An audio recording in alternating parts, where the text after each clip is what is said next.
Helicopter বিধ্বস্তে president ও পররাষ্ট্রমন্ত্রী সহ ৯ জন নিহতের ঘটনায় ৫ দিনের শোক চলছে ইরানে। ময়নাতদন্তের পর মঙ্গলবার নিহতদের প্রথম জানাজা অনুষ্ঠিত হবে তাবরিজে। এরপর জনসাধারণের শ্রদ্ধা নিবেদনের জন্য মরদেহ নিয়ে আসা হবে রাজধানী তেহরানে। প্রেসিডেন্টের মরদেহ দাফন করা হবে জন্মস্থান মাশহাদে। পশ্চিমাদের বিরুদ্ধে সরব দেশের বলিষ্ঠ নেতাকে হারিয়ে শোকে বিহ্বল সাধারণ ইরানিয়ানরা। গরম গরম রুটি, সাথে সুজির হালুয়া, দুর্দান্ত জুটি। তবে জুটি জমাতে চাই তীর আটা ময়দার সুজি, কারণ তীর ছাড়া আমার চলেই না। خیلی فعال بودن، تلاش می‌کردن، هر روز در دنبال پیگیری کارها بودن و این بیشتر ما را واقعا ناراحت کرد.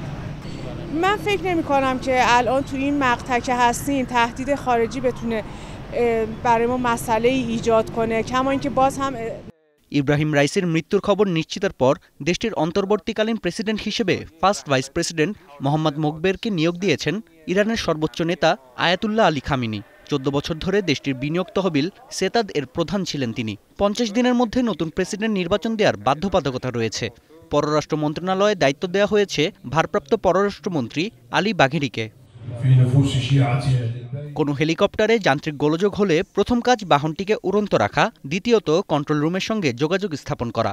বিধ্বস্তের আগে কন্ট্রোল রুমের সঙ্গে কোনো যোগাযোগ স্থাপন করতে পারেনি প্রেসিডেন্টকে বহনকারী হেলিকপ্টার। তাই এভিয়েশন বিশেষজ্ঞদের মত, বৈরী আবহাওয়ায় বাতাসের তীব্র চাপে অথবা পেছনের রোটার বিকল হওয়ার কারণে ধ্বংস হয়েছে হেলিকপ্টারটি।